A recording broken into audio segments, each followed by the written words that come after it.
about democracy and markets and the way the world order is evolving. There is a kind of a standard version on this, which I won't waste much time on. You've heard it and seen it often. The standard version is that there's a sharp break taking place in the nature of world order. There's a new era opening, which is an era of great promise for the growth of markets and growth of democracy. The United States has won a major victory. The Cold War, say, 1989, definitive end, symbolizes the break and the new opening. There are other processes. The process of globalization has changed the nature of the world radically, and there's minimization of the state and an increase in market relations and so on. That's the general picture. It's even formalized as the Clinton doctrine. The National Security Advisor a couple of years ago, Anthony Lake, who's sort of the intellectual of the administration, presented the Clinton doctrine as expressing these views. His basic thesis was that until the end of the Cold War, the United States had been engaged in containing the threat to market democracy, but now that threat is suppressed, and we can now go on to enlarge the reach of market democracy as we'd been intending to do all along and are now free to do. I think there's a good deal of reason for skepticism about every aspect of this picture, every aspect. Some of the aspects of the picture are just flat wrong by everyone's agreement. Others are at least debatable. So it takes a minimization of the state. One of the main features of contemporary doctrine is that the day of the large active state is over, and that we have to minimize the state and move to more market principles. You can get an estimate as to the accuracy of that in the latest annual volume of the World Bank Development Report. They every year come out with their flagship publication, a lot of fanfare and so on. It's supposed to represent mainstream economic thinking.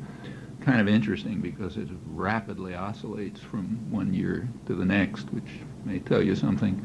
This year is about the state and markets, and they give some data on the ratio of state expenditures to GNP worldwide, and it shows what people should have known. It's differentiated. There are some areas of the world where, in fact, the state is being minimized, that is, reducing relative to GNP, namely those areas that have been under the influence and control of the international financial institutions in the United States, Sub-Saharan Africa and Latin America. In those areas, in fact, state expenditures relative to GNP are low and declining, and they're also all economic disasters. In the rich countries, OECD countries, that's the place where the ratio of state expenditures to GNP is the highest, and it's been going up. Went up quite sharply in the 1980s. It's still going up, though less sharply. In the Asian growth area, which has been essentially out of World Bank U.S. domination, state expenditures relative to GNP have been going up. They're not as high as the rich countries, but going up. So what you do have, there is a picture, namely the place where the international institutions, the World Bank, the IMF, U.S. government, in the areas where they can pretty much control policy, the state is indeed declining. It was always lower. It's getting still lower. And in fact, there's poverty is increasing in absolute terms as well as relative terms. And in general, there's an economic disaster, except for a small sector of the population. In the rich countries, exactly the opposite is happening. One might want to draw some conclusions from that. The World Bank doesn't. But anyway, those are the data about minimization of the state. What about markets? Is this a period of growth of markets? Well, no, and in fact, it's known not to be. So if you look at the technical literature by international economists and so on, they point out, I'll quote one of the major scholarly studies of this by a economist of the GATT Secretariat, that the last 25 years have been a period of sustained assault on free markets, led by the rich countries, the OECD countries, with the United States far in the lead. Reaganite anti-market measures, he estimates at about 3 times the level of those of other OECD countries, and they're very severe. This, incidentally, is quite well known. You read, say, the Foreign Affairs, a review of every year they have a review, the review of the decade in 1990, reviewed the last decade by their editor. You know, this is the major establishment journal. Pointed out that the Reaganites, quote them, that the Reaganites had led the greatest swing toward protectionism since the 1930s. They had shifted the United States from being a supporter of multilateral free trade to being its leading challenger, and the facts do bear that out. The Reagan administration, in fact, essentially doubled protection for U.S. markets by one or another device. They were more protectionist than all post-war administrations combined, and in fact they boasted about this to the business community. They didn't keep it secret. That's only one part of their radical market interference. They also poured state subsidies into high technology industry under the usual military cover, and in many other ways made sure that at least wealthy sectors in the United States weren't going to have to face market discipline. And that was part of a sustained assault against markets all over, from the rich countries all over the world. On the other hand, it is differentiated. The poorer countries, particularly those that were under the influence and domination of the international financial institutions in the United States, the ones subject to what's called the Washington Consensus, which tells you where it's coming from, they did indeed open themselves up to markets with consequences that you can observe. Mexico was the most recent example. Case after case is a disaster for most of the population, but it's true that markets have been increasing there. There is also further differentiation. The last 25 years have been a period of restrictive measures on trade, but great liberalization of finance. That's a radical change. That really is a change, and a significant change in world order, but it didn't have anything to do with the Cold War. It took place starting 60s, but radically in the early 1970s, and that led to huge changes. So for the first time in modern history, financial flows have first of all been astronomical and very rapid, and also essentially uncorrelated to the real economy. So before this period, say 1970, about 90% of the capital interactions in foreign exchange were related to trade and investment, that is the real economy. About 10% were speculative. By now it's about 5% related to the real economy and about 95% speculative. The speculative flows are extremely rapid. About 80% of them have a turnaround time of a week, and most of that is a day, some of it is even minutes, and it's astronomical. It's just shot out of sight. By now it's over $1 trillion a day, totally, outweighing the resources of even rich countries, even the European Union and so on. So that's a big change. And that liberalization of capital has increased, but restriction on trade has increased along with it. That correlation is well known. It's not a perfect correlation, but it's a relationship. In fact, the whole post-war economic system was built on that relationship. When the United States and Britain designed the post-war economic system back, 1945, what's called the Bretton Woods system, it was designed to liberalize trade and restrict finance.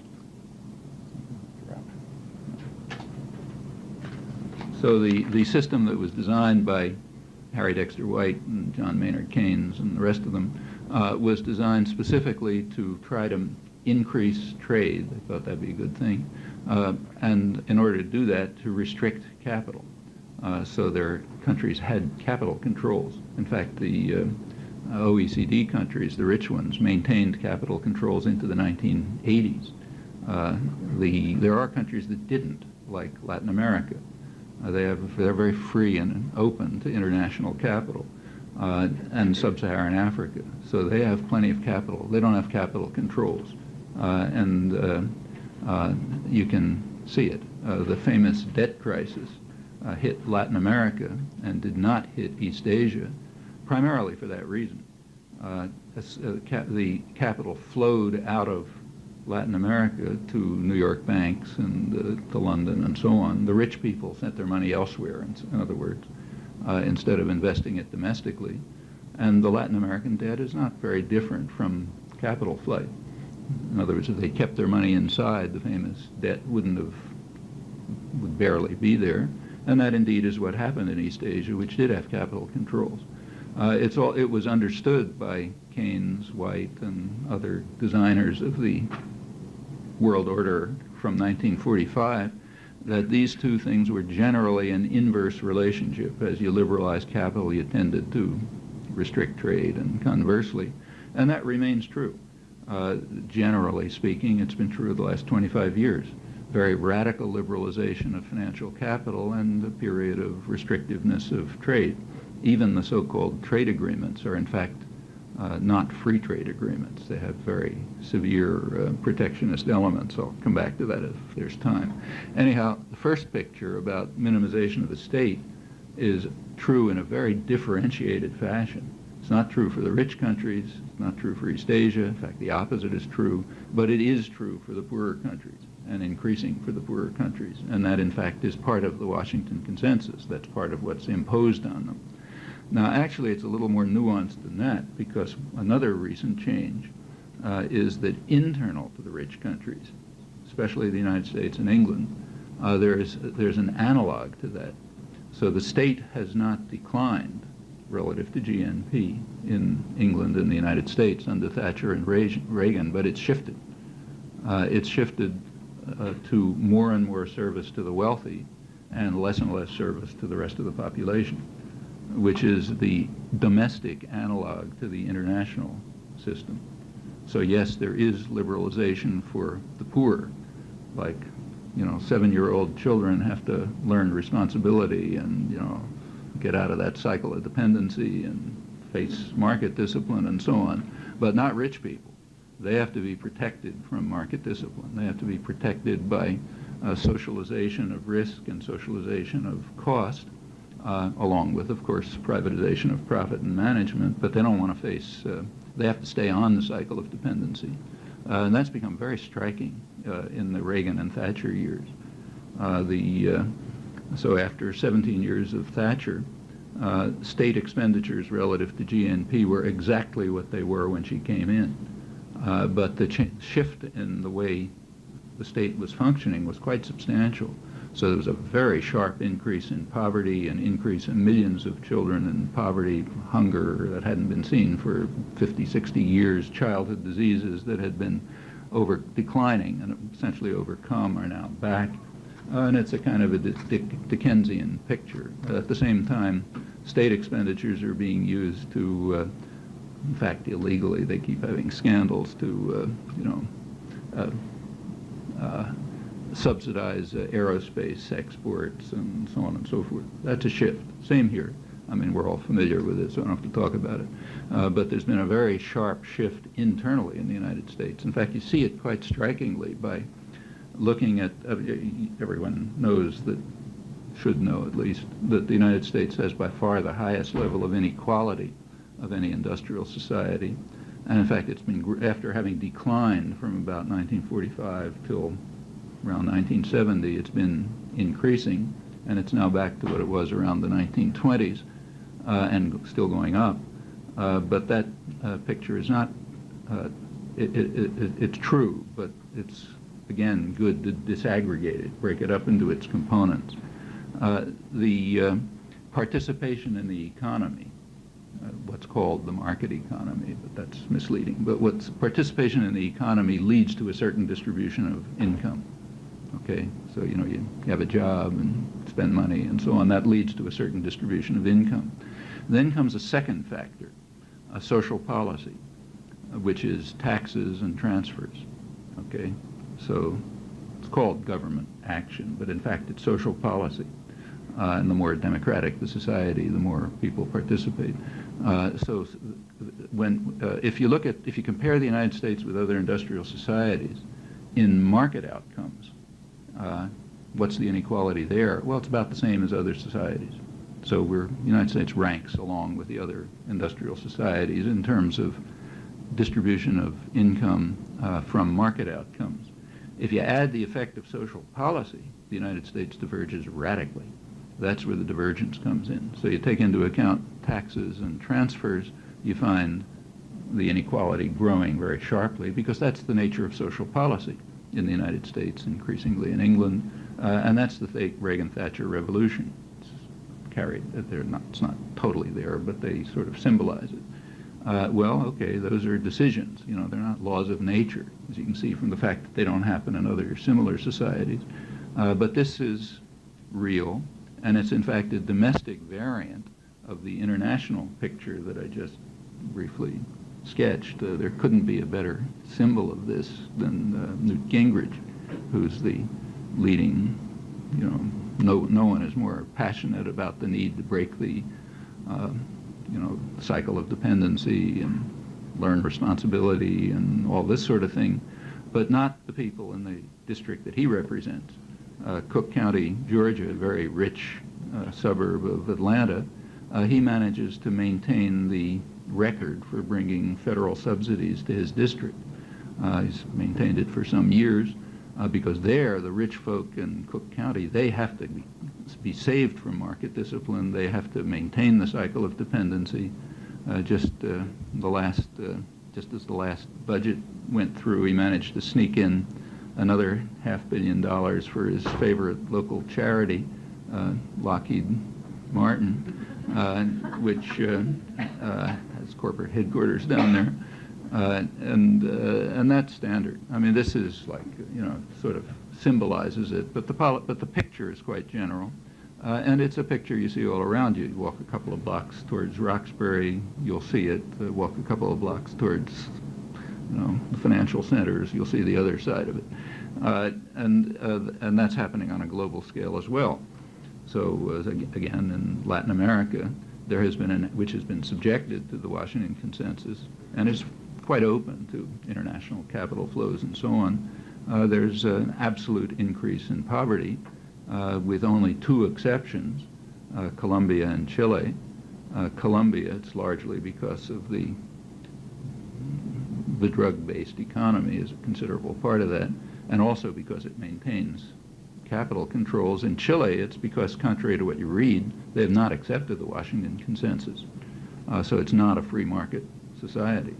They, for example, do impose controls on short-term speculative capital flows, and in fact, their major export, copper, most of it comes from a nationalized company, which is quite efficient and so on. So they've managed some sort of nuanced form of development, whatever you want to call it, and though they're not tigers in the Asian sense, they're not disasters in the Mexican sense. Well, that picture seems fairly general, and it's enough to make one think, at least, about the sort of mantra, that we're entering into a new period of markets and minimization of state and so on and so forth. I think if you look closely, it's not that. What about democracy? Is it a new era of democracy? The result of the victory of the United States in the Cold War. Well, you can look at that too.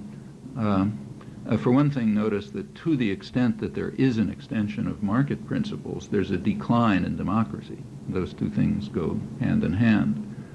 When you minimize the state, you don't eliminate decision-making. You just transfer it. So it's not being made in the state system, it's being made somewhere else. And where it's the story is this is a transfer of power to the people, but that's not even a joke, so we don't have to waste any time on that. It's a transfer of power to the private sector, undoubtedly, but that's not the people. That's the highly concentrated power system within the private sector. So in fact, it's a transfer of power from the state system, where there's whatever degree of participation there may be, a lot in some countries, less in other countries, but some degree of participation, and in principle, a lot of participation, in fact, full participation in principle.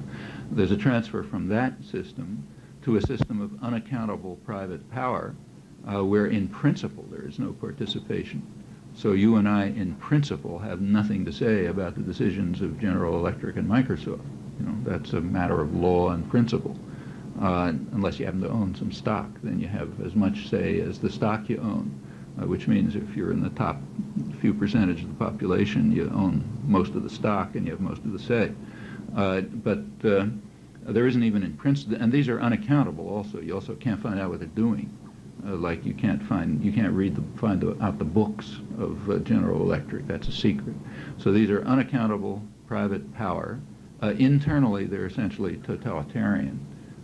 If you take a look at the structure of a corporation, it's about as close to the totalitarian model as anything human beings have devised, with power vested at the top, orders going down stage by stage. If you're a middle-level manager, say, you take your orders from above and you hand them down below, as in totalitarian systems, say Stalinist Russia, there's some interaction, like nothing's totally rigid, and other influences, but it's, as I say, about as close to the totalitarian ideal as humans have constructed, and unaccountable, and that's where decisions are transferred. So to the extent that these processes are taking place, yeah, it's an attack on democracy, virtually by definition, and the efforts to move things in that direction are an attempt to increase that. But even beyond that, let's just take a look at democracy within the state sector, so formal democracy like voting rights and that kind of thing. Here it's a mixed story.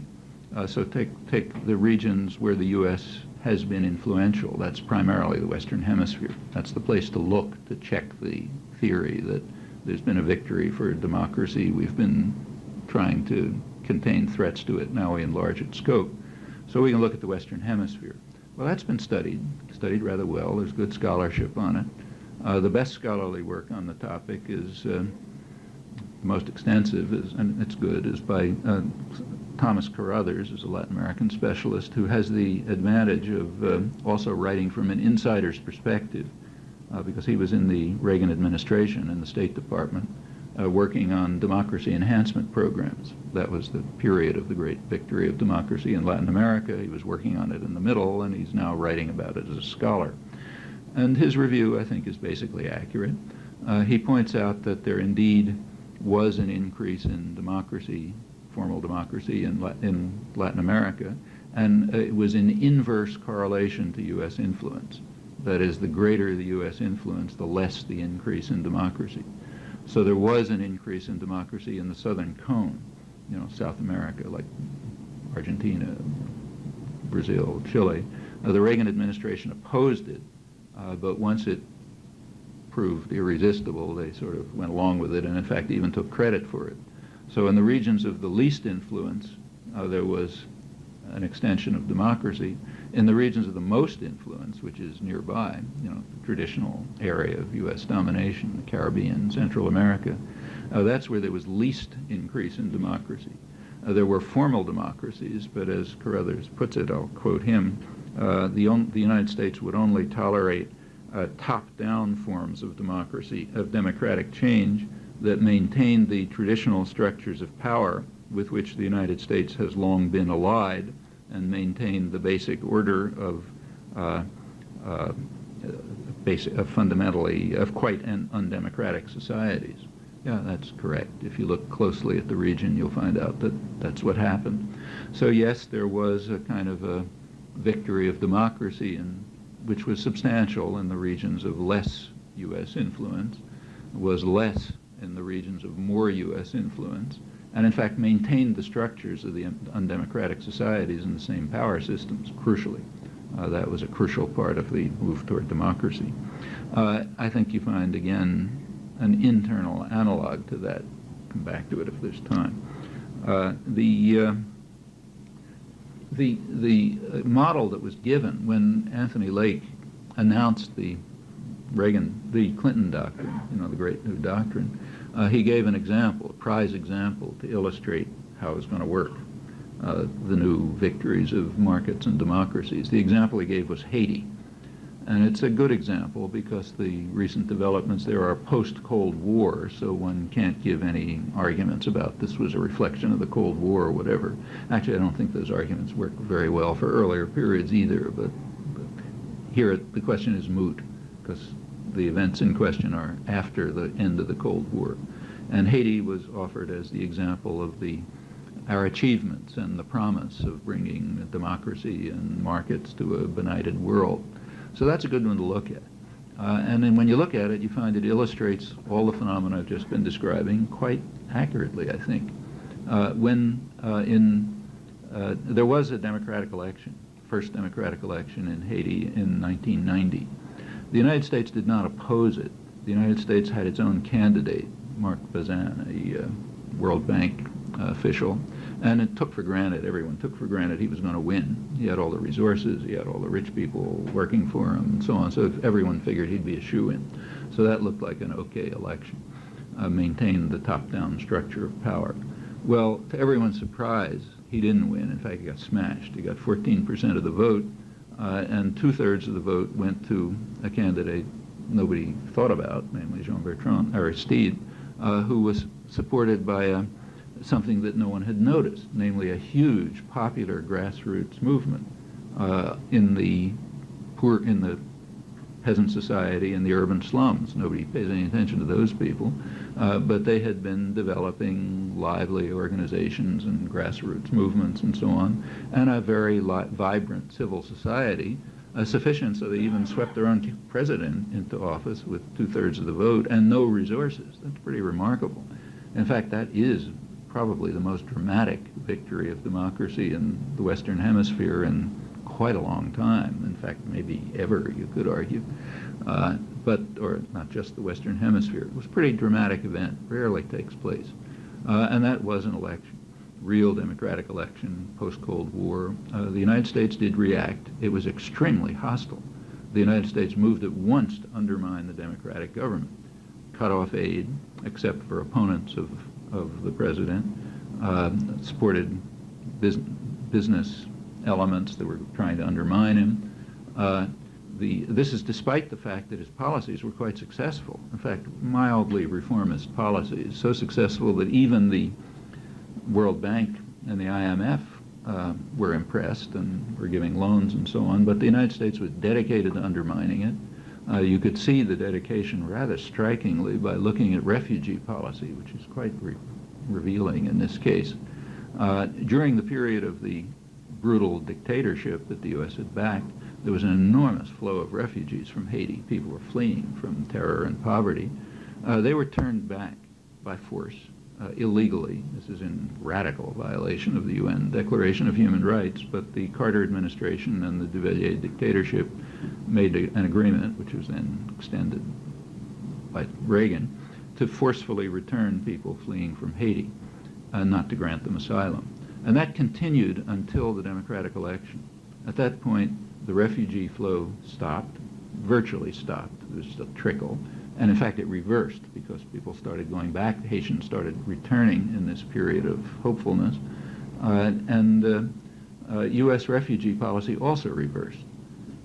It reversed towards granting asylum to refugees. In fact, asylum requests were granted at 50 times the rate during the democratic interlude as before, because now they were fleeing a democratic government, not a murderous dictatorship, so therefore they were real political refugees. A couple of months later, just to dramatize the fact, a few months later there was a military coup. President Aristide was overthrown. U.S. refugee policy reversed. Now people were again fleeing from brutal terror. It was pretty bad. I was there for a little while myself, but you have to be there to know how bad it was. It was awful. People were fleeing from poverty, terror, torture, and they were forced back. The United States imposed, and again, obviously, illegal blockade to force them back, and that's still going on. A couple hundred were just forced back a few weeks ago. Well, that symbolizes what happened. When the military coup took place, the United States made the right noises as the Bush administration about saying how bad this is and we're in favor of democracy, but they moved at once to support the military coup. The Organization of American States called an embargo. The U.S. instantly undermined it. Within a few weeks, President Bush had exempted U.S. firms from the embargo. So the embargo was fine, but U.S. firms were not going to participate. The U.S. maintained connections with the high military officers, kept training them, kept relationships with them, had them on their biggest killers on the payroll. We don't know the details of this. The reason we don't know the details is that when U.S. troops were finally sent in, they stole all the documents and are refusing to release them or to give them back to the government of Haiti. There are now still 160,000 pages of documents about terror, torture, relations with the U.S. That the U.S. simply refuses to release. Human Rights Watch, which has seen some of them, says that they're being withheld because they would have embarrassing revelations about U.S. relations with the terror and torture. Since they're not available, I can't guess, so you make your own guess. But the connections are clear, as is the training and so on. Furthermore, the embargo undermining the embargo went far beyond exempting U.S. firms. When Clinton came in fact, the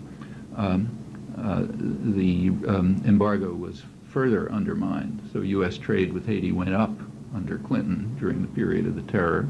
But more strikingly, both the Bush and the Clinton administrations secretly authorized the Texaco Oil Corporation to ship oil to the military junta.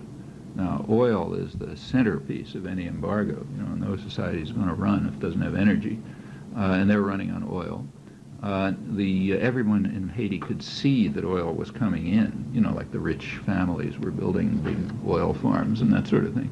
But theoretically, it wasn't coming in. The CIA was testifying to Congress that it had been cut off. It was plainly coming in, and in fact, the day before the U.S. troops landed, it was revealed, a major story on Associated Press, major leak from the Justice Department, that both the Bush and the Clinton administrations had in fact informed the Texaco Oil Company that shipments of oil would be illegal, but that they wouldn't do anything about it. So in other words, go ahead. So oil went in. In fact, there was no embargo. After the population had been subjected to 3 years of terror and torture in the expectation that the popular civil society would be wiped out, or intimidated at least, U.S. troops did go in to restore democracy. What they restored was the policies of the candidate who had lost the election in 1990. Our President Aristide was allowed to return, but on condition, explicit condition, that he accept a social and economic program written in Washington, which the core element of which was that the resources of the reconstituted government would have to be directed primarily to civil society, particularly the private sector, both native and foreign. So spell that out. The private sector, native, means the rich folk up in the hills who were supporting the military coup. They get the resources, and of course investors in the United States. So investors in New York are Haitian civil society, but not the peasants in the hills or the people in the slums of Port-au-Prince. They're not Haitian civil society. And that's the policy, and that's what's been imposed. If you look at the economic, in fact, that is the program of the U.S. candidate in 1990 who lost. This is being offered, remember, as the great victory for democracy and markets, which I'll come to. These programs are very carefully, in fact, again, it's not particularly a secret, like Strobe Talbot, the State Department representative, when he testified to Congress was concerned that the U.S. might lose control of Haiti, after troops withdraw and so on. He said, no, we will not lose control. We'll still be able to control Haiti through U.S. aid and the private sector. So don't worry about it. It's under control, democracy. The economic policies are picking up again from what they were in the 80s. Haiti had been subjected to very strict, what are called neoliberal policies, Washington Consensus policies in the 1980s, U.S. 80s, as before, in fact.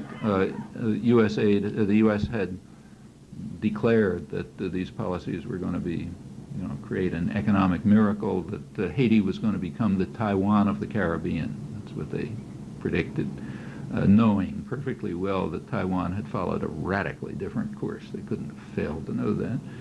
But Haiti had all the proper solutions, open up your markets, cut traffic, tariffs, privatize, get rid of the state, all these good things, and they did. And in fact, there was it was economically successful for civil society in the U.S. sense, that is, the private sector, both native and foreign. On the other hand, wages declined about 50%, malnutrition increased, suffering increased, and so on. That was, and Haiti remained Haiti, not Taiwan. In fact, became more so. Well, now there's been an interlude. The policies are being picked up again. There's plenty of aid going in, but very carefully directed. For the overwhelming majority of the population, their livelihood depends on agriculture and handicrafts. Nothing is going to that. There's no aid for those things. Aid is going to the export sector, the assembly plants, kind of maquilas, the foreign-owned assembly plants, where they pay ridiculous wages. I mean, indescribably low wages, have horrendous working conditions, mostly women. They get subsidies. As does the agro-export sector, which is mostly plantations and so on, but not the sector in which the people work. They don't get any subsidies. So there's cheap subsidized electricity, say, for agro-export and industry, but not for the population. They don't get it because that would be price control, and we're opposed to that in principle, at least for poor people. Before these reforms began, Haiti was producing virtually all of its rice domestically. It's the main subsistence food, and that has a lot of interaction with the rest of the economy. So rice production means processing and commerce and all sorts of other stuff. So that was a core part of the economy. By now, after the reforms, the neoliberal reforms, it's down to 50% and declining, with the obvious effects on the rest of the economy. The Haitian rice producers are supposed to open themselves up to foreign competition. That's kind of good for you because, it leads to efficiency and the market and all that sort of thing. But there's a little footnote there. They're opening themselves up to competition with highly subsidized U.S. rice producers, whose subsidies, in fact, went up sharply under the Reagan years as part of the radical attack on markets during the Reagan years, to the point where by 1987, U.S. rice producers were getting about 40% of their income just from government subsidies. And Haitian peasants are supposed to compete with them because the market is such a wonderful thing and good for you and so on and so forth. Well, remember, I didn't pick this example. This is the example that's chosen to be the prize example of the victory of markets and democracy. And in fact, it tells you a lot. It tells you a lot about markets. Market discipline is for poor people, not for rich people. They need the protection of the nanny state and get it. Democracy is okay as long as but it's not assessed by process. It's assessed by outcome. So it comes out the way we want, leaving top-down societies with the power structure intact, then it's okay. But if it comes out the wrong way, like if the wrong people happen to organize and develop their own policies and programs, then no good. Then you have one or another method to get rid of it. Well, I think that's what we really find when we look at the examples that were chosen, and they're revealing. Let's look a little further at democracy. There's a long tradition of American democracy, and it's worth remembering what it was. The United States is the country to look at if you want to understand what modern industrial democracy means. It is, it's fair to call it the most free country in the world, the most democratic country in the world. It has the most stable, long-standing democratic institutions. They go way back. They've been resilient and so on. So it's about as good a model of the ideal case, if you like, of capitalist industrial democracy, and therefore worth studying quite carefully. I mean, quite apart from the fact that we happen to live in it, so we're interested, and it's by far the most powerful country in the world, so it matters a lot what it's like.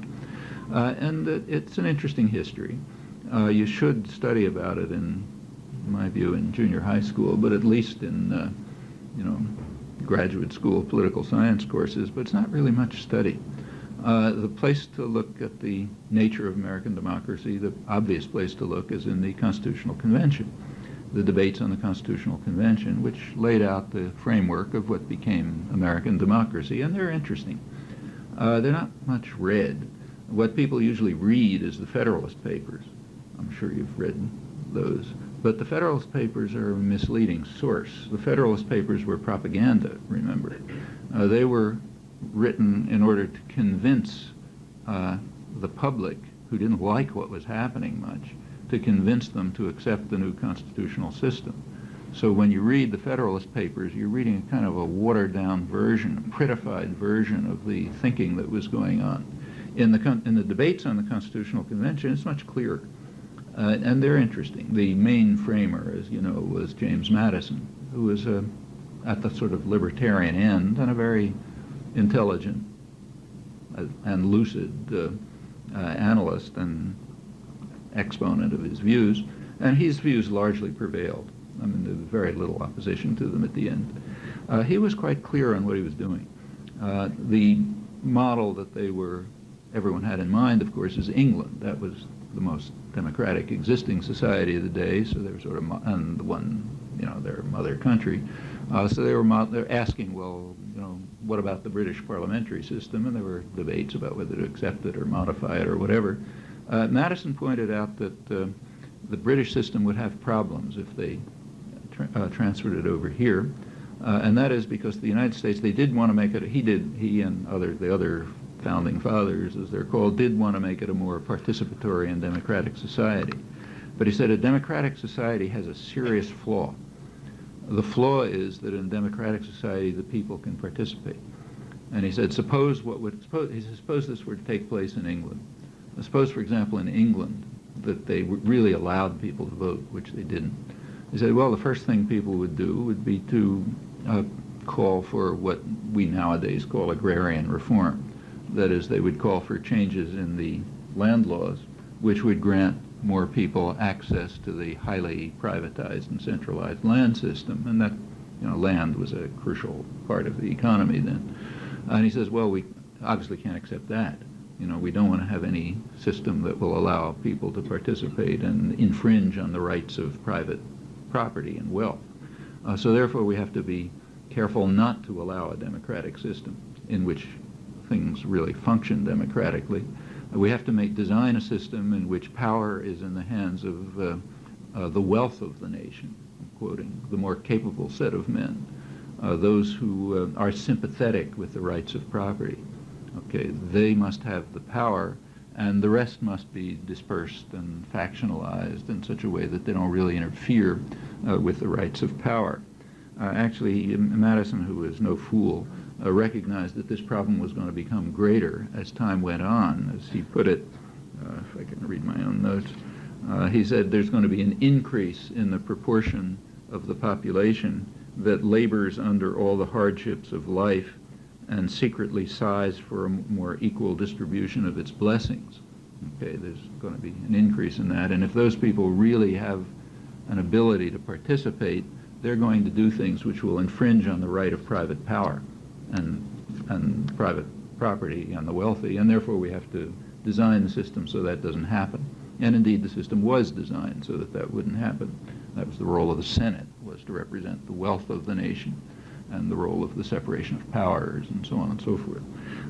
How will it function? You can argue. It's an interesting question, but it's worth noticing that this idea about the nature of democracy has a long, this problem in the nature of democracy, that namely if people can vote, they're going to vote in their own interests.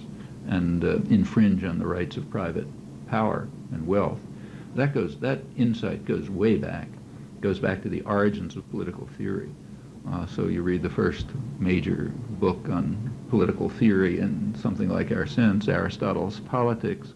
That's a core question of Aristotle's Politics. Aristotle distinguishes tyranny, oligarchy, and democracy, and there's a long, elaborate discussion of each, and favors democracy. He didn't think it was perfect, but he favored democracy as the best system. For him, a democracy was very straightforward. It meant a community of equals, or to be precise, free men who are equals. And that phrase, free men, is rather crucial, but put that aside for a moment. A community of free men who are equal and participatory. Unless it's equal, and they can't be seriously participatory, he noticed the same problem that Madison did.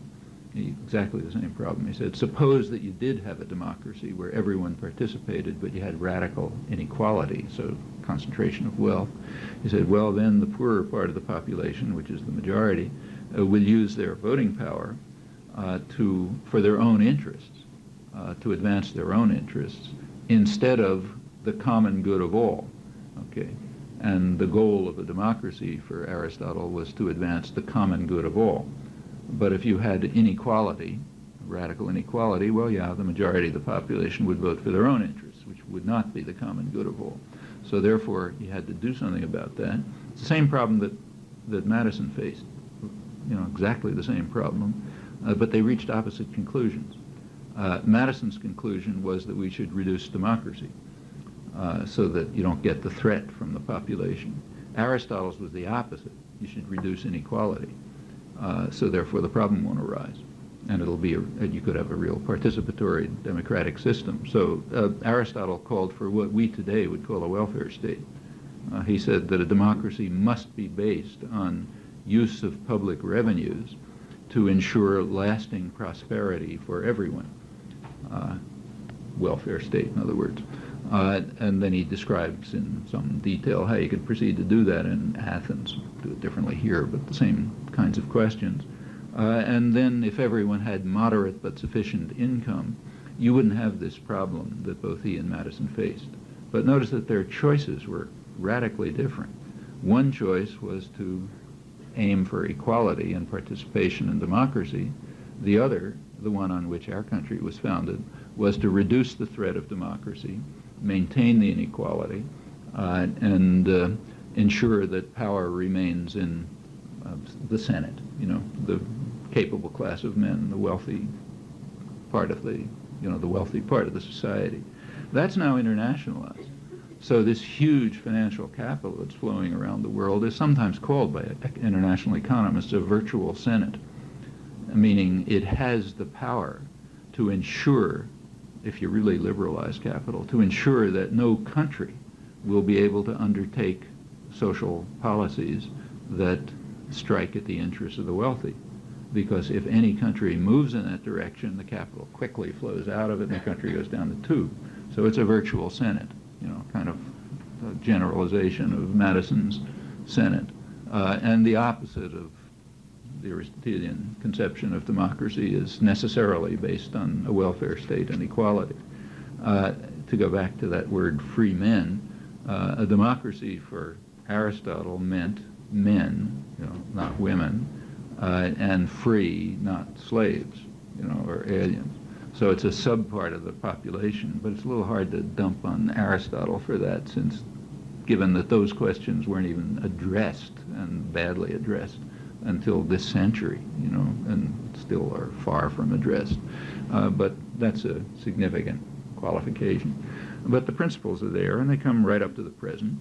It's also been understood, by now this battle, sort of struggle up and back between the two conceptions of democracy is a large part of modern history, major theme of modern history, runs right through the 19th century. It's hard to remember now, but in the 19th century, which was a rather anarchic period in the United States, it was quite generally assumed that you not only had to have an equal and participatory society, but that even wage labor was an intolerable infringement on human rights. That wasn't a radical position. That was the slogan of the Republican Party, for example. You could read it in the New York Times editorials in 1870. It was the slogan under which many Northern workers fought the Civil War. It was Abraham Lincoln's, position. Wage labor is not very different from chattel slavery because it's a fundamental infringement on rights. It was the major theme of the working class press, which was quite lively around this area, run by women from the farms and artisans and so on. Their position was, look, if you have a democracy, the people who work in the mills have to own them, and you have to move towards real participation and direct control and so on. And that remained major themes of perfectly mainstream U.S. thinking right up until the corporatization of America about 100 years ago, when corporations developed collectivist legal institutions, as they were called, which got enormous rights, the rights of persons, but in fact well beyond persons because they're immortal and huge in comparison with persons. That was sharply attacked by conservatives, a breed that doesn't exist anymore, but did exist a century ago, people who really believed in classical liberal doctrines. They recognized that corporations were themselves a major attack on markets, and that also an attack on the natural rights doctrines on which, conceptions of human rights and liberty were developed. That was a big change, and it's again not graven in stone. These were decisions. Well, I haven't really even started on what I wanted to talk about, which is how all this looks in the modern world, and I'll stop. But let me just say that none of this is changing. It's all going on right today. So you take today's headlines, you find all of this stuff happening. So let's take, say, the debate over fast track, recent debate. What was the fast track debate about? Well, the way it was presented was as if it was a debate over trade. But that can't be right. I mean, it wasn't, the fast track legislation was not about trade. It was about who participates in deciding what kind of trade relations to make. It was about democracy. Fast track means no participation, right? I mean, it's perfectly consistent to be opposed to fast track and to be in favor of free trade, right? In fact, it's perfectly consistent. In fact, that's not very different from the actual position of the opponents of fast track, although you wouldn't know that from the newspapers. So the labor movement, which is continually denounced, because of its opposition to trade and, muscle-bound and crude, unenlightened tactics and all this kind of stuff, nationalistic, they actually have a position on trade. You wouldn't know it because it was suppressed, totally suppressed during the NAFTA debate, and is still suppressed. But their position is that international trade is a very good thing. We ought to have it. We ought to have more of it. But it shouldn't solely be based on investor rights. It should be what are called free trade agreements are really investor rights agreements. And the position of labor is, well, there's something beyond investors. There's people, for example. There's working people. There's communities. There's the environment, meaning future generations and so on. Now, they also should have trade agreements should be concerned with their rights, not just with investor rights. The reason for the opposition to fast track was, well, that's a way of avoiding all these things and ensuring that it's just going to be investor rights. Because if it's fast track, no participation, just the more capable set of men deciding on their own without anybody bothering them, yeah, sure, it'll be investor rights, like NAFTA, which is not a free trade agreement. NAFTA is highly protectionist in many respects, and it's an investor rights agreement. That was the issue at fast track. You wouldn't know that looking at the discussion. But if you just think through the logic, it's kind of obvious. I mean, fast track in itself has nothing to do with trade. It has to do with decisions, right? It has to do with democracy. And the question is, should the population have some knowledge of what's going to hit them and some voice in determining it? Or should it be done behind their backs by the more capable set of men, the wealth of the nation, who will do it in their interests? That was the issue over fast track. And strikingly, if you looked at the discussion, you couldn't see that said, although it's not a deep point. I mean, it's like a superficially obvious point. Let's proceed. The crucial issue behind fast track it's a fair speculation, since there's no discussion about this, so you can only speculate, but I think a very fair speculation is that the issue behind fast track was not whether Chile should be brought into NAFTA. Nobody cared much about that, including the Chileans. What they did care about was something else, which was unmentioned, and that's the multilateral agreement on investments. Now, that's no joke. There is a big investment treaty going on in secret.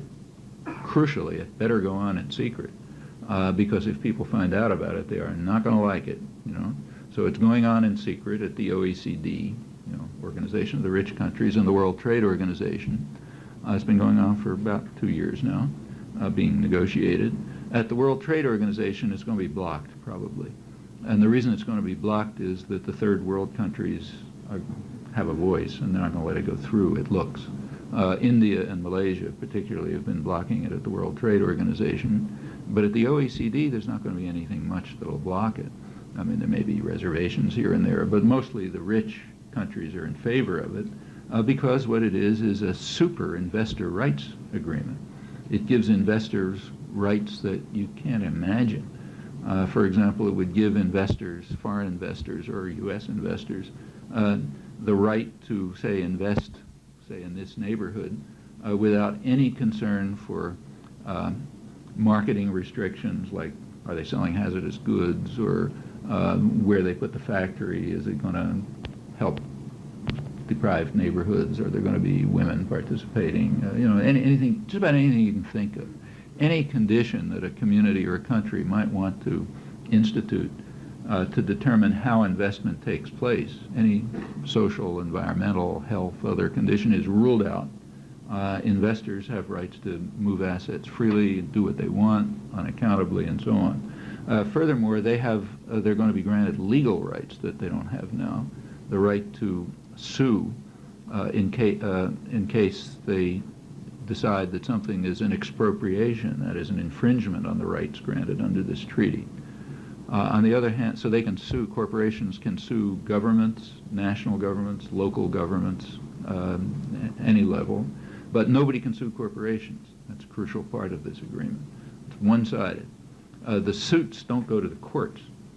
They go to secret panels, arbitration panels made up by the very same people, you know, bankers, investors, and so on. They make some decision in secret, and that's how they decide whether someone is infringing on the rights of investors, let's say by imposing restrictions on, I don't know, marketing cigarettes to children or whatever comes along next. Okay, that's the multilateral agreement on investments. Well, that's working through in secret. Of course, it's not technically secret, like, you know, you can find out about it if you really work. And there are protest meetings about it and so on. But it's been kept out of the mainstream. And it's very likely that that's what lies behind fast track. The OECD is aiming to have this agreement reached by May 1998. And if it goes through in secret, there won't be any protest about it. It'll be instituted, and it'll become, in effect, a treaty. A treaty means it's very hard to get out of a treaty. That's the point of it. You sort of lock policy into treaty arrangements. Then it becomes, you know, harder to, for small countries, it's hopeless. They're stuck with it. Rich countries like the United States can do what they like, no matter what the treaties are. But it essentially locks them in. It's now conceded, incidentally, publicly conceded, that the purpose of NAFTA was not to modify trade or anything like that, but it was to lock Mexico into the reforms, make sure they would never get, you know, they'd never be able to extricate themselves from the so-called reforms, which have been a total disaster for the overwhelming majority of Mexicans, but have led to a very substantial increase in the number of billionaires and have been very good for American investors and so on. So the idea is to lock them in, and the idea behind this treaty is to lock everybody into these arrangements. Well, it's better to do that in secret, and the reasons are sometimes even given. The Wall Street Journal had an article on fast track in which, like the 100% of the rest of the press, it was deploring the fact that there's so much opposition to it because they were all in favor of it. In fact, all wealthy sectors have been almost uniformly in favor of it, not surprisingly. And they said that the problem, the Wall Street Journal pointed out that the problem is, they said that fast track he said the opponents of fast track, like the labor movement, have an ultimate weapon. What's the ultimate weapon? Well, the ultimate weapon is that the population is opposed to it. And that's tricky. In fact, that's the problem that Madison was facing when he designed the Constitution. If you let that ultimate weapon operate, then it might be used to infringe on private, unaccountable private power, and that's no good because it might lead to democracy. So we got to watch that. It might lead to democracy and social welfare and relative equality and all those things we try to avoid. Well, that's, if you look at other aspects of what's going on, you find exactly the same thing. So I mentioned that the Reaganites were extreme in their violation of market principles, as indeed they were. But it still continues. So let's just take a couple of recent headlines, and I'll end with that. The few days ago, or I don't know, about a week ago, I guess, in the business section of the New York Times, there was an upbeat article saying that for the first time, the United States had taken the lead in speed of supercomputers. So U.S. supercomputers were now faster than Japanese supercomputers for the first time. Notice I'm not talking about tomatoes. I'm talking about a centerpiece of the advanced high-tech economy. So now it turned out this year, Cray Research, which is a big supercomputer maker, had managed to produce a supercomputer that was faster than the Japanese. So we have first place. Great. Shows the miracles of the market. What they didn't point out was a couple of other things. A couple of days before that, there had been a headline in the Wall Street Journal on the new Clinton administration decision to extend a Reagan agreement to bar Japanese supercomputers from the U.S. market. The Reagan administration simply barred supercomputers from the U.S. market because they were too good and were better than U.S.-made ones. And the the Clinton administration just extended that with a new bar against Japanese supercomputers in the U.S. market. And the Wall Street Journal said straight out, this is in order to protect Cray Research primarily, which can't compete with the Japanese. There are lots of other barriers. The virtually sole purchaser of supercomputers has been government institutions like the Pentagon and the DOE and so on. And for them, Japanese supercomputers are totally barred. Okay, so they're not even allowed to compete for that. That's America first. So for the market for supercomputers, the Japanese are barred altogether. Now they're barred. The Reagan administration furthermore barred them from import. Now the Clinton administration has extended it. Now finally, Cray has better supercomputers. Why? Because of the technical advances in massively parallel computing, which it turns out were supported and developed by the government, by DARPA, the Defense Research Project Agency, funded by the government. Government means the public, so designed, funded by the public, right through the 1980s with large-scale new expenditures. So while the Reaganites were closing off the market to Japanese supercomputers, the state system here, which usually works under a Pentagon cover, that's the main source of advanced technology and so on. The Pentagon system meaning your taxes, were designing and creating new computer technology, massively parallel computing, which Cray Research was then able to use to finally build the fastest computer after having cut out the Japanese, and continuing, because we don't want to take any chances, to continue to block them from the market. Well, this turns out to be quite typical. This is not if you want to, I'll give you one last example. This is true of every dynamic sector of the economy, virtually every dynamic sector of the economy. Cray is maybe extreme. Cray is called private enterprise, which is partly true. The profits are private and the management is private, but nothing else about it is private. The market is government, almost totally government. The technology is state subsidized, developed, and supported. But the profits are, and if there's any risk, that's taken by the public. So risk is socialized, cost is socialized, ideas are socialized, development is socialized, but profit is, and they're protected from competition, but profit is privatized and management remains privatized. That's very typical of the way the economy works. I said that was going to be the last example, but I'll give you one more. The World Bank Development Report, which is quite interesting, those things are worth reading. They are now in favor of what they call state-market interaction. They think it's a good thing, it's a shift from before. And they give their prime example of healthy state-market interaction, the way it ought to work, state-private interaction, working at its best. The example is the Internet. That's their example. Well, let's take a look at the Internet. The Internet was developed for about 30 years, completely by the public. All of the software, the hardware, the satellites, I mean, everything about it was completely within the public domain. The packaging systems, all the new designs. In fact, the only part that wasn't created by the public in the United States was created by the public in Europe. The basic ideas for the World Wide Web came out of CERN, the International Laboratory in Geneva, which is again an international government laboratory. That's virtually the whole story. After about 30 years of this, just right now, the last 2 or 3 years, it's handed over to private power. So yeah, Bill Gates, who was typical parasite, kind of watching on the outside, absolutely no interest, now wants to take over the Internet and is heading to do it. And private power is not being secret about what they intend to do. What they want to do is take this system developed at public expense, initiative, ideas, technology, and so on, and use it for two purposes. One purpose is for what's called an intranet.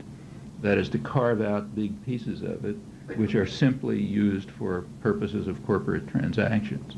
So if General Electric wants to have, interactions between its office and, New York and Zurich or wherever they are, Penang and so on, they'll have this closed system with firewalls so you can't break into it, and that'll just be for them, and similarly for other big corporations, other major private tyrannies.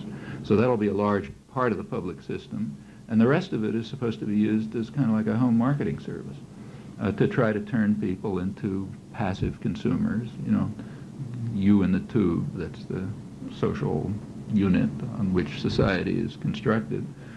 So you don't have to worry about interacting, thinking people doing really bad things like those folks in the slums of Port-au-Prince a couple of years ago. But people will be passive and obedient and hooked on consuming for themselves, not caring about anyone else. And then you really won't have to worry much about the threat of democracy. At least that's the idea. Meanwhile, massive propaganda in the ideological institutions teaches you all sorts of mantras and so on and so forth. That's pretty much the way the story works, I think, at any point where you look at it in detail. So anyhow, my suggestion is take the slogans and look at them, take them apart, see what they actually mean when you look at them in practice. Where do they work? Where don't they work? How do they work? What are the results? I think you find a picture that's very, very different from the conventional one.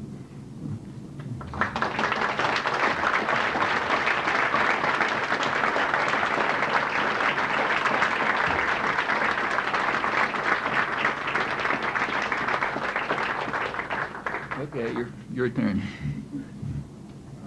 To talk about something also facing the latest crisis with Iraq. You probably saw the issue of Time magazine with Saddam Hussein and Bill Clinton. Hussein looking very much like the devil, and Clinton facing this showdown with kind of ominous implications. I never thought I'd be quoting Brzezinski for something, but McLaughlin, of course, himself has been rather critical of the sanctions. In fact, even called them genocidal. Who called them that? McLaughlin report. Oh, the television, yeah. Conservative programs, he was quite adamant about that and quoted figures that hadn't been quoted much in the media.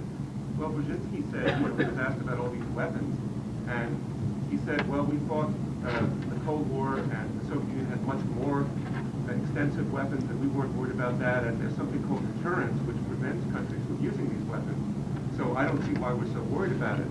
Now, my question is, it seems to be something of a more rational view than the hysteria that was whipped up in the media about this. So my question is, why are they so concerned about what's going on in Iraq right now? I mean, well, it's certainly not the weapons. That we can be certain about, because they had the same weapons up till almost the same weapons up till 1990, and they were getting them from us, and from England, and from Germany, and from France, and nobody was worried about them then because Saddam Hussein was a real nice guy. He was one of our major friends and trading partners.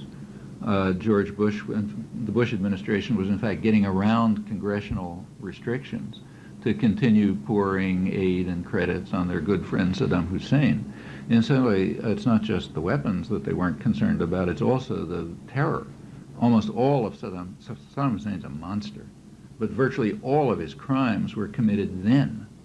You know, the extra crimes during the invasion of Kuwait were very slight. Like the gassing of the Kurds, which now everyone is supposed to be angry about. You weren't supposed to be angry about in 1988 when it was going on, because then we were supporting Saddam Hussein. So it didn't matter if he was gassing Kurds, or the torture of dissidents and the rest of it and so on. That was all while he was our boy, you know. So it can't, we can rule a few things out. The problem isn't the weapons, the problem isn't the terror and the violence, it's something else. Well, you can even proceed further. Is it something that changed radically when he invaded Kuwait? Well, in a sense, yes. He disobeyed orders, and you're not allowed to do that. But did the United States turn against him when he invaded Kuwait? Well, you can check that out easily enough. The so-called war, I don't think it's a good name for it, but what's called the Gulf War ended in early March 1991. Okay? At that point, the U.S. forces stopped fighting. Saddam Hussein didn't stop. He immediately turned to huge massacres. There was an uprising in the south of Iraq, Shiite uprising, with rebelling Iraqi generals, in fact, you know, trying to overthrow Saddam Hussein, popular uprising to overthrow Saddam Hussein in the south, right under the eyes of Stormin Norman Schwarzkopf, you know, U.S. Army sitting there, total control, you know, of everything. This uprising is going on. Rebelling Iraqi generals were pleading with the United States to just not to help, but just to allow them to have access to captured military equipment. U.S. refused, flatly refused. I refused to offer them any help whatsoever, sat by quite happily while Saddam Hussein massacred and suppressed the rebellion in the south. Towns like Basra were probably more destroyed by Saddam's attack, you know, under our eyes, helping him out tacitly, than during the so-called war. He then moved on. The same thing then happened in the north. There was a Kurdish uprising. Same thing. The United States stood by quietly. Something different happened in the north. There began to be some there was no publicity about the south. Besides, they were just a bunch of dirty Arabs anyway, so nobody really cared. The north was a little bit different. The Kurds are Aryans. And if you remember the television reporting, I don't know why you remember that, but it was quite striking. I mean, television reporters would go and say, look what's happening to these blue-eyed, blonde children just like ours, you know, monstrous, and so on and so forth. For whatever reason, partly just racism, partly other reasons, there was publicity going around about the massacres in the north. And the Bush administration was forced to take some steps. Didn't do much, but they declared a no-fly zone and, you know, did some things to terminate the massacres in the north. If you look at what's happened since, basically they're letting the Kurds go down the tube. They're supporting Turkish invasions and so on. Well, that's Saddam Hussein. Is it? And in fact, if you go back to spring of 1991, for not just Brzezinski, but even the mainstream press was pretty straight about it. Thomas Friedman, who was the chief diplomatic correspondent of the New York Times at the time, and a Middle East specialist, he explained why, he's a sort of State Department spokesman in the New York Times, is what it amounts to. He explained why the United States was supporting Saddam Hussein as he was crushing the rebellions, and he said, well, we need stability. Everybody said that. The main thing we need is stability. You know, it's a good thing. What does stability mean? He says, well, the best thing, what the United States would really like, he said, is this is virtually a quote, is an iron-fisted military junta which would rule Iraq the same way Saddam Hussein did before he stepped out of line. That would be the top priority. But we can't quite get that because it's kind of embarrassing to have Saddam Hussein there. So the next best would be to have an iron-fisted military junta which would rule Iraq the way Saddam Hussein did, but with somebody else doing it. Well, we couldn't quite get, that's what we're going to try to get. And the worst thing that would be possible would be a democracy. In fact, right through this period, the U.S. was refusing, and to my knowledge still is refusing, to have any contact with Iraqi Democrats. You take a look through the whole period of the build-up to the Kuwait War, and, the Gulf War, and huge publicity and everything. Ask yourself how often Iraqi Democrats appeared in the United States press. I'll give you the answers. You don't have to bother looking. Zero. There are plenty of them. The first break in and it's not that they were kind of dangerous radicals or anything. They're mostly conservatives. So the head of the Iraqi Democratic Movement is a London banker, Ahmed Chalabi. He finally was allowed an op-ed in the Wall Street Journal.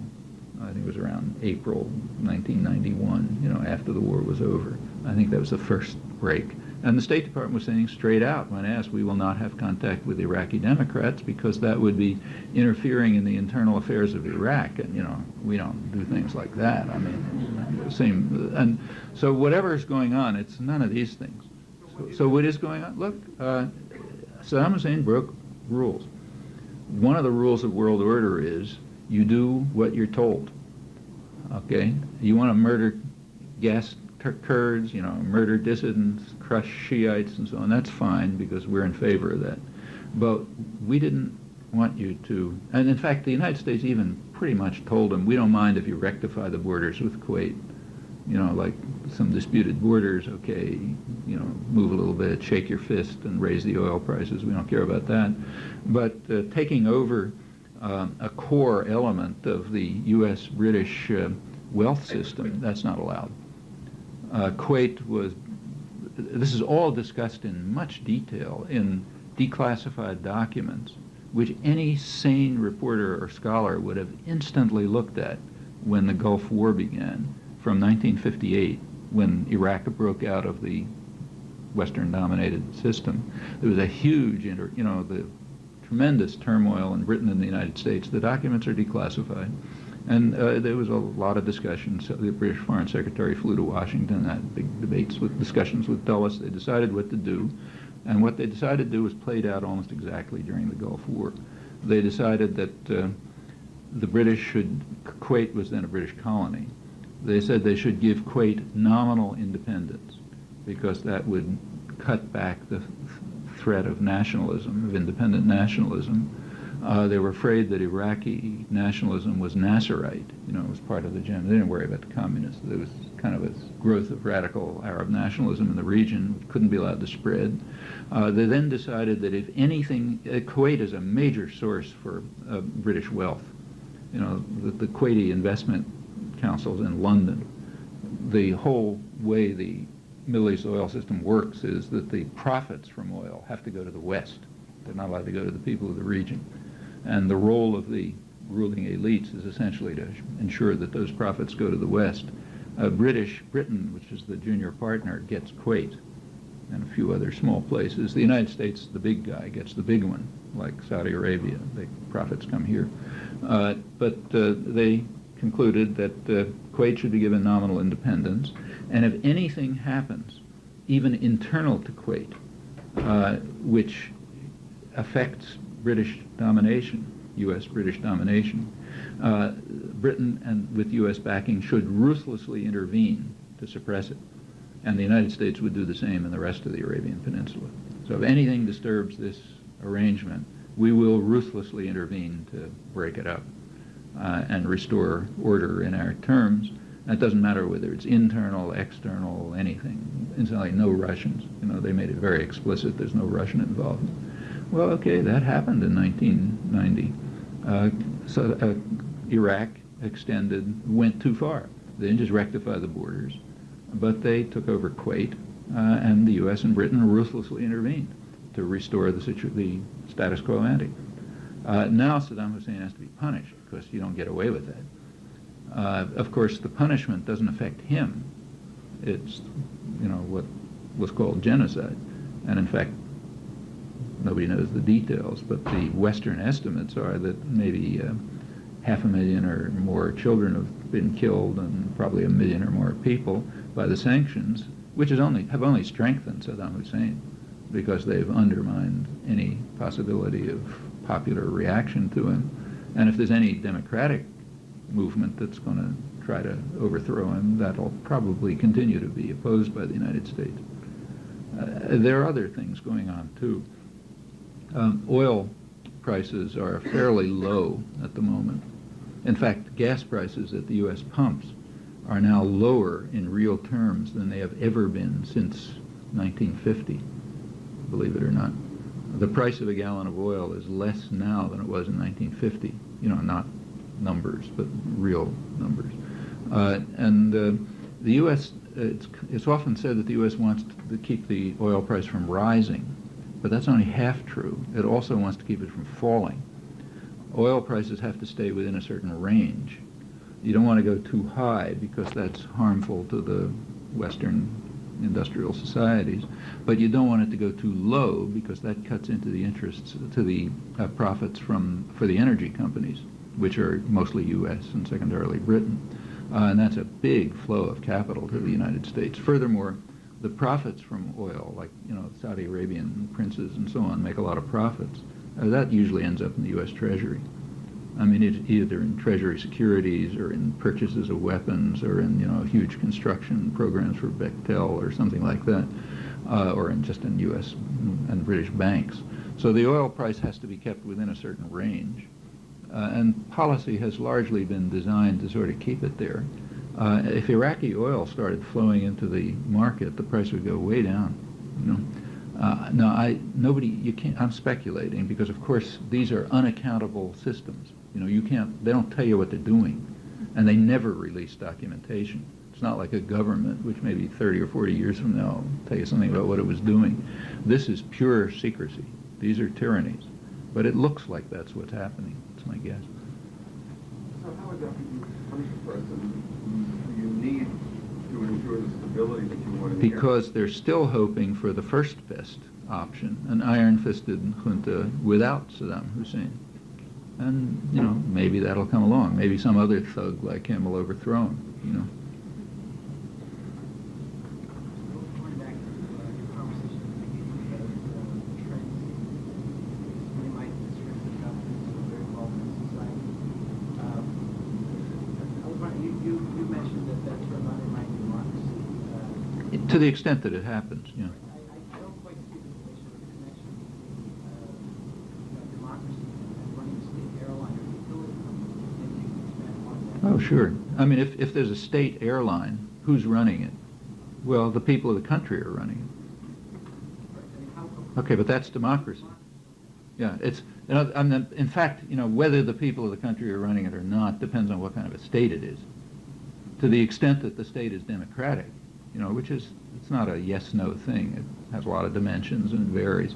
But to the extent that the state is democratic, public institutions are influenced by, or their policies are determined by, the public. It's kind of like a triviality. The argument is if there's transfer of management, that there are some improvements that ultimately public benefit. Sure, but that's like saying we should try to get Hitler back, because in a totalitarian state run by Hitler, there were plenty of benefits. In fact, Hitler carried out a social revolution. Germans were much better off than they were before. He was the most popular leader in German history right through the 1930s. If he'd been killed in 1939, he would have gone down in history as one of the great leaders of Germany. Yeah, Stalin also was a brutal dictator, but he industrialized Russia. Russians were a lot better off than they had been before, the ones who survived, and most of them did. And in fact, he was pretty popular, Yeah, it's certainly true that there are times when brutal totalitarian dictators do bring about improvements, and that could be true of private tyrannies too. On the other hand, you should also ask yourself whether it's true. I mean, is there evidence, real evidence, that transferring management from public control to private control increases efficiency. That's a little tricky, because when you begin to look, you find a lot of other things. For example, what you find is that in places where the society sort of functions kind of more or less honestly and well, say Sweden or Chile for that matter, public institutions are pretty efficient. So there is no pressure in Chile to privatize the biggest exporter, because it's very efficient. Where there's pressure to privatize, it's usually coming from private power, okay, not on grounds of efficiency. And in fact, if you look at the effects, it's very unclear what they are. So, take, say, the Brazilian steel industry. It was nationalized, always ran at a loss, okay, so it looks inefficient by some measure. On the other hand, part of the reason it was running at a loss was because it was purposely, by state policy, producing steel cheaply for the benefit of private manufacturers. So it was a public subsidy to private manufacturers, which made the steel industry look inefficient, right? But for the economy, it might not at all have been inefficient. And when you proceed, that's what you find. So like in England, which is, a modern country, they privatized the water system recently. And by economists' measures, it's probably more efficient. On the other hand, people aren't getting water. Poor people don't get water, Yeah, in fact, that's efficient. Like if you had only if you were put in charge of the water distribution system, and you're an automaton, all human feelings are gone. Your only interest is maximizing profit. Well, you know perfectly well what you'd do. You'd cut out water altogether for people who can't pay for it, or are sort of not in some dense area which has a lot of money. Why should they have water at all? After all, they can go walk somewhere with a bucket on their back and get water. That's probably better by the macroeconomic statistics. So it's more efficient. And in fact, case after case, when you look at privatization, you find an extremely mixed picture. What you usually find is transfer of costs to the public. So take, say, privatization of roads. Well, privatization of roads would mean you'd pay tolls if you're rich enough, and you'd go on nice highways. And if you're not rich enough to pay the tolls, well, find your way down a dirt rut somewhere. The total, the economy might look much better. Gross national product would go up, macroeconomic statistics would look good. For most of the people, it'd be terrible. It's forced on them from the outside. And it might be a good thing or it might be a bad thing, but you have to look at the cases. So, for example, just recently, Brazil privatized Vale, big, huge industrial mining conglomerate. They sold it off to private power. Well, that's a large part of the future of Brazil is there. Brazil has plenty of resources. There was an analysis of Vale done by, there were two analyses of the value of it. One was done by Merrill Lynch. That's the one the government was using. Merrill Lynch also happens to be, the agent for a lot of the private purchasers and so on. Another was done by the engineering department at the Federal University in Rio. Good, serious people. I know some of them. I was down there about a year ago talking. Very serious industrial engineers and those people. They gave an evaluation of Vale which was far higher, taking into account future needs, what would iron and gold and so on be worth 20 years from now to the people of Brazil and so on. Those considerations weren't taken into account by Merrill Lynch, of course, but they're real. It was sold off, and now private power will make the profit. I can just tell you this much. If you take a look at today's rich countries and today's poor countries, first world and third world, go back a couple hundred years, you find they weren't very different. In fact, India was the commercial and manufacturing center of the world in the 18th century. As late as the late 19th century, the British were deeply concerned by the fact that British textiles couldn't compete with Chinese textiles because they were much better and better done and so on. They changed. Egypt started to undergo an industrial revolution about the same time the United States did, with comparable prospects. They had their own cotton, big agricultural area, and so on. Well, you take a look at what happened since the 18th century. two regions have developed outside of Europe, the United States and Japan. They are exactly the two regions which were able to fend off European control. Okay, the U.S. separated itself. Japan was able to fend off European control. Japan's had the highest growth rate in the world since the Meiji Restoration around 1860. The United States grew very fast. How did they do it? Same way Europe did, by radically interfering with market principles. So from the very beginning, the United States was super protectionist, had massive, large-scale state subsidies and so on and so forth. Britain had done exactly the same. That's how it became the richest country in the world. Every other industrial developing country has done more or less the same thing. I mean, they use somewhat different methods. Like Japan happened to be much more liberal in trading than the United States was. But on the other hand, it had, more authoritarian internal systems, so they vary in one way or another. But invariably, I think there is no exception to this, they did it by sharp interference with market principles. What about the third world? They had what's called neoliberalism is not liberalism, and it's not new. They've had it rammed down their throats for hundreds of years, and that turned them into the third world. Well, one aspect of that is the kind of privatization which leaves power in the hands of usually foreign industry or their local counterparts.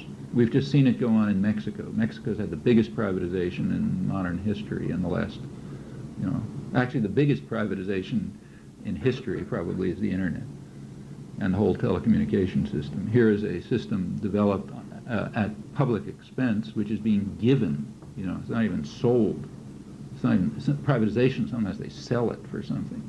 Here we just give it away, to private power. So that's huge privatization. But in third world countries, I suppose the main case is Mexico. And in fact, yeah, it's true, the Mexican telephone company and so on, they're getting privatized. And you're getting a couple hundred billionaires, service isn't improving except for the rich, getting a small number of billionaires. Wages and incomes have collapsed by, depends how you measure, but maybe 50% during the liberalization period. In 1995, right after the collapse, GNP went down by about 8 or 9%, still not recovering. Yeah, that's privatization. On the other hand, sometimes it might be the right thing to do. Like maybe it would be, but you need an argument. And the argument's complicated. The principle that says it's a wonderful thing, always do it, that's just, that's not even religion. That's just pure doctrine. It's kind of like Stalinist doctrine.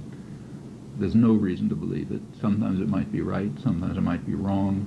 Sometimes, and right or wrong don't mean anything either. Something can be right for some people and wrong for other people. Yeah, that's right. No, not to eradicate. Well, see, the World Bank gives you take a look at World Bank programs. They have two contradictory messages, totally contradictory. On the one hand, the World Bank does say consistently and forcefully that the path to economic growth requires relative equality, human capital, so improving health and education and so on, improving infrastructure and relative equality. Those are the primary factors that are involved in growth. That's one side of their mouths. With the other side of their mouths, they're imposing policies which bar all of those things. So whatever you may like structural adjustment or hate it, but nobody doubts that what it does is reduce expenditures for health and welfare, increase inequality, cut back infrastructure, in fact, undermine exactly the factors that the World Bank on the other side of its mouth says are necessary for growth. And privatization is part of that. Simply ask yourself a question. Whatever debates you can have about privatization, there is one group of people that definitely gain by it, namely the people who are picking up the pieces. Okay. Well, they happen to be the same people who are making the policies. That should at least cause some question to arise. Yeah, I want to make a comment on that. I'm from Mexico, and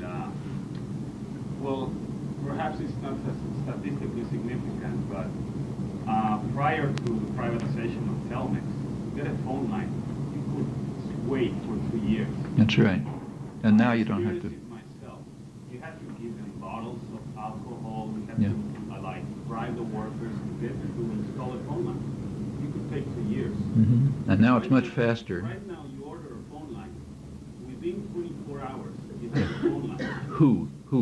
Ordered? Anyone. Yeah, anyone, except that for 95% of the population, it's out of the question. Well, Mexico has more phone lines now than ever. Yeah, that's right. It has a rich sector which is being well provided, but public phones, that's not happening. I experienced it myself.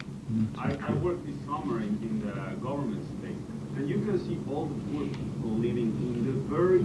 I went like in high school. I went to the Sierra. I had to walk there. Now they have phones. Yeah. I mean, I don't buy that argument. I also don't buy the argument of NAFTA not helping. Not helping who? Mexico's GDP last year, 34% went to exports. If it hadn't been for exports, the economy would be really collapsing. Yeah, that's right. It created so many industries. But let's take a close look. Yes, exports increased mostly to pay off the debt. You know, for most of the population, take a look at what's happened. For most of the population, in fact, average wages have declined quite radically. Depends exactly how you measure, but roughly in the 50% range decline since the liberalization began. Malnutrition has gone way up. Starvation has gone up. Millions of people have been driven off the land because they've been undercut by subsidized U.S. agro-exports.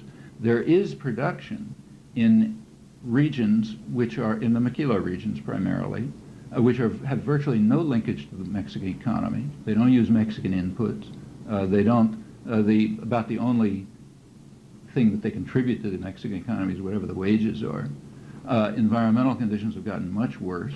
But for a sector of the population, you know, the wealthier sector, surely things are better. That's true of every third world country. You go to sub-Saharan Africa, the same thing is true. There's a sector of the population that lives extremely well. In fact, it lives by Western standards. And there's a large mass of the population which is somewhere between suffering and misery. And for the wealthier part of the population, there is no doubt that these policies improve things. It's the same everywhere. For that part of the population, yes, these policies improve things. When you say that Mexico is living off exports, that's true. On the other hand, the growth rate in Mexico is much faster prior to 1980. It's declined since then. And you have to ask yourself what alternative policies are not being followed. Okay? Of course, there's always improvement. You know, things always, there's always technical improvement, there's always more phones, there's always, you know, more airplanes and so on. What you have to ask yourself is, what are the net effects of carrying out this specific form of change? Well, it has varied effects for different parts of the population. I agree, it certainly has improved things for the wealthier sector, and it's harmed things for the majority. Well, I could say what I saw is in one state where I live, in this last year, 500,000 people that didn't get drinkable water are getting it for the first time. It's a state of 4 million people. So who are they getting it from? The biggest increase. And also, you're going to get the first city in Mexico with treatment water. So pollution is going down. No, it's going up, actually. All over all Mexico, it's going up. Excuse me. Go ahead. The paper today confirmed that was Mexico because they elected the leader of the opposition party to be the mayor of Mexico City, and it's part of that beautiful system. You weren't talking about Mexico City, were you? Yeah. But with Mexico City, it's true, the opposition won. But you know, you'll find places where things are getting better. You find other places where they're getting worse. On the average, they're getting worse. And that's particularly striking when you compare the development of Mexico up till 1980, when it was, in fact, a rapid growth period. Just, in fact, very much the same as East Asia. So, yeah, it separates. But for people like us, you know, yeah, in most of the third world, people like us live very well. Most of the population are like the ones in Roxbury. They don't. And for them, it's getting worse. Now, look, in the case of, say, privatization of the Mexican telephone, I think you have to look at it on its own. You have to look at what the consequences were. Of course it's an attack on democracy. That's by definition. Any kind of privatization is. But sometimes it could be that an attack on democracy is beneficial to people, and sometimes it might not be. You have to look closely and see what happened, where resources went, what the alternatives were, what people are paying for it, and so on and so forth. That's what you have to look at. Same is true when you look at, say, let's take right here, deregulation of airlines. Is it beneficial or not beneficial? Well, actually, there's been quite a big debate about that. I mean, it's true that airplanes are faster, and there are more of them, and they're safer, but that was going on before deregulation. So what you have to show is that there's a point of inflection, that things, and in fact what you find is, yeah, there were changes, but they're in all directions. So one of the changes, for example, is that the number of heart attacks has gone way up because people are now crammed into such close quarters that they end up with embolisms. Another is that the cheapest way to get from Boston to Washington is probably through London because of the way the privatized air fares work out. There's all kinds of changes, and you really have to measure them all. And some of them are very hard to measure. So, for example, one change which shows up in the statistics as an improvement is automation of services in the airlines. It's like you call an airline office, and you get into an automated menu, and ultimately, if you work through it, if you're lucky, you get what you want.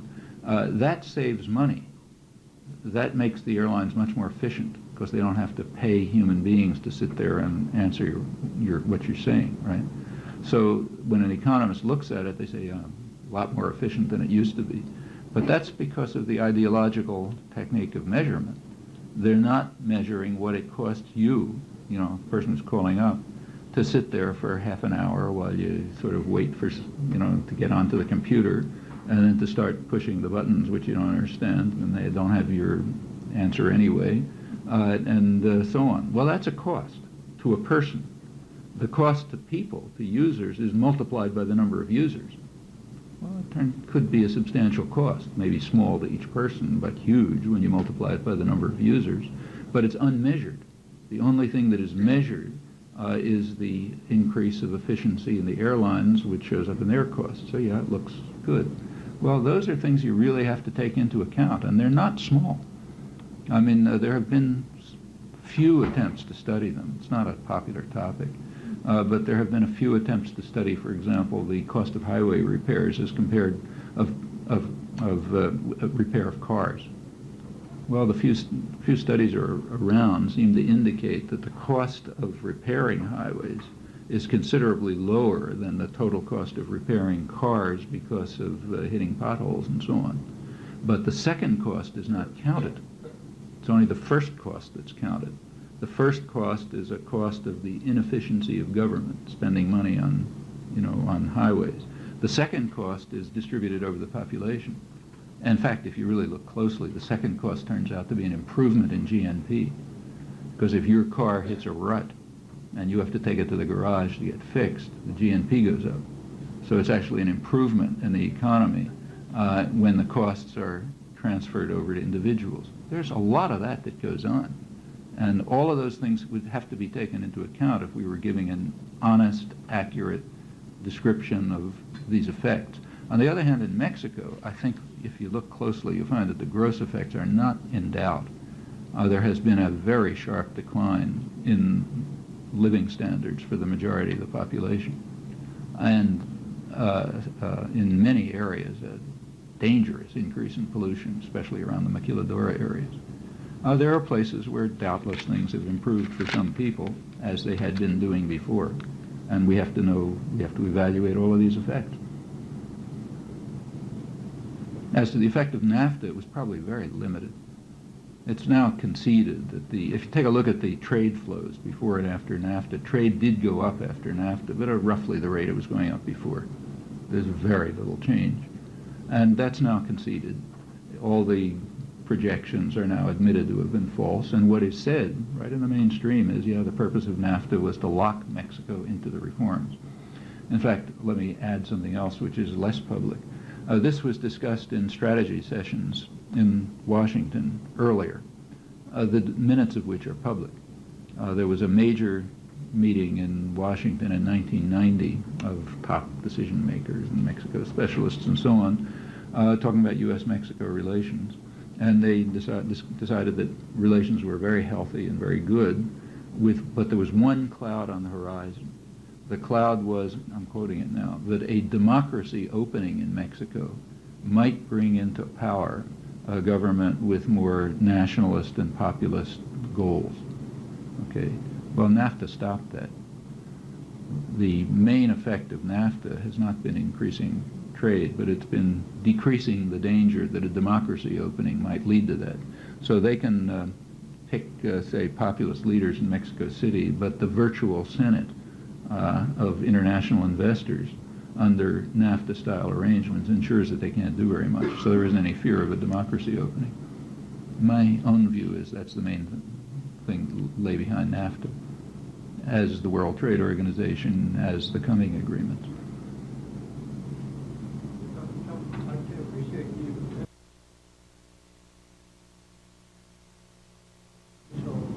Lifetime of my heritage, but you took your doctorate degree with you.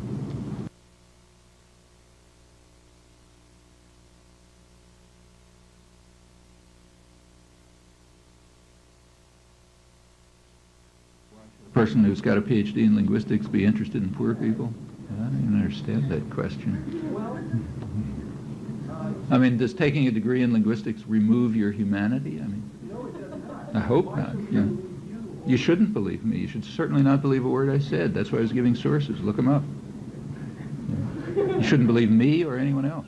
I would argue that a PhD does often remove your humanity. It may, yeah, but it may, but it shouldn't. Yeah.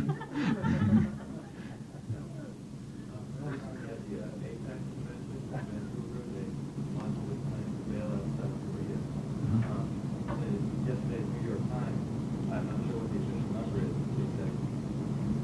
The amount, 55 billion would be put in, but the conditions would be to open up Korea to foreign ownership. Yeah, actually, but just in terms of scale, the bailout for Korea is not all that big. I mean, let's compare it with what's done here, say. The bailout of the S&Ls, which is one minuscule, insignificant part of the U.S. economy, was 4 times the bailout of Korea. That's the biggest socialization in modern history, was the taking the S&Ls, which are like, it's not like a central core piece of the U.S. economy. There's little banks that are, giving out real estate mortgages. Bailing them out, meaning bailing out wealthy investors who made bad loan investments. That came, a conservative estimate of that is about $200 billion. That was just distributed over U.S. taxpayers, because part of the system is that cost and risk are socialized, okay? That alone, that little piece, is 4 times Korea. Well, what's happening in South Korea, yesterday's New York Times had pretty good discussion of it on the business pages, not on the front pages. If you look in the business pages, there was a pretty good discussion, and what they pointed out was, yeah, the bailout is a bailout of mostly foreign investors and foreign banks, and wealthy Koreans who made bad loans. In fact, the chief economist of the World Bank, Joseph Stiglitz, was quoted as being very much opposed to this, because what he's saying is all it's doing is telling investors there's no risks. So if they want to, lend money and chancy investment, well, if it works, they make a lot of money. If they lose, it gets socialized. So remember that these are socialized. What the so-called bailout of South Korea means you're paying for it, right? Even the stuff that comes from the World Bank is coming from taxpayers. So all of this stuff is being socialized, just like the third world debt was, to make sure that rich people don't have to face risks. And in fact, the chief economist of the World Bank was just quoted on that yesterday. Jeffrey Sachs from Harvard, who's a big advocate of all this stuff, was also quoted saying the same thing. He's saying these were failures of private markets. It had nothing to do with governments. These were failures in private markets, and now the public is being called upon to pay them off, with the condition, crucial condition that you mentioned, and that's very crucial. South Korea now has to agree to abandon the system which led to its phenomenal growth. South Korean growth rates have really been phenomenal, like nothing in the West. And they were done under a highly regulated, state-centered system. As soon as they began to liberalize their financial institutions, they immediately started getting into trouble, just like Latin America. And now they are supposed to go the Latin American direction, sell out their resources, let foreigners own their industry, let foreign banks decide what social policy is going to be, cut down on wages, cut back on security of employment. Yeah, that's what they're supposed to do in return for the public socializing the debts of paying off the bad debts of rich people. That's what it comes down to. But quite apart from what it amounts to, even the scale isn't so huge. As I say, it's about a quarter of the S&L. And that's a small part of the socialization of risk that goes on in the United States. Actually, it's not just the United States. There's the best study I know of, the only detailed study of transnationals by two British economists, investigated the top 100 transnationals in the Fortune list, ranking them. And, a long detailed analysis, they concluded that the top 100, every single one of them, first of all, they concluded that almost none of them were transnationals. They were based in a particular country, and that's where their markets were, and that's what they relied on for, subsidy and so on. They also concluded that every one of the top 100 had benefited from state industrial policy in its own home country, and that more than 20 out of the 100 would not exist as business enterprises if it hadn't been for bailout by the home country. That incidentally includes Newt Gingrich's favorite, Lockheed, which was bailed out by a $2 billion loan guarantee when they started getting into trouble. So nothing special about South Korea, except that it's another form of socialization of risk and is being used as a lever to turn it into Mexico.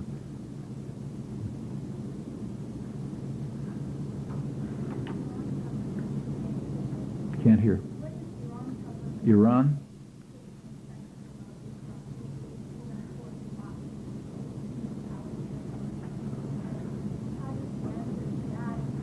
You mean internally in Iran? Well, Iran did have a democratic opening back in the early 1950s, and they elected a conservative nationalist government, the Mossadegh government. That was overthrown by a U.S.-British military coup, put into power the Shah, who ruled the country in a very brutal fashion for up till 1979, but incidentally with economic growth. It's another one of those brutal dictators who, for part of the population, was producing substantial growth and modernization. He was considered a great hero in the West. When he was overthrown, well, you got the Khomeini revolution, and which was very dictatorial and religious. I'm sure you're probably Iranian, I guess. Yeah, so you know 10 times as much about this as me. So there's no point in my talking about it. But that's been somewhat eroding. And I think there's now a lot of unpredictable. Well, you tell me. But my feeling is there's a lot of unpredictable currents going in different directions in Iran, which are opening up the society. And so the society itself is much less fundamentalist than others that, like say Saudi Arabia. In fact, in many ways, it's less fundamentalist than the United States. The United States is one of the most religious fundamentalist countries in the world. But they have a kind of clout, the religious authorities there, that they don't have here. But I think. Well, I'm interested in hearing what you say. But to me, it looks like it's eroding.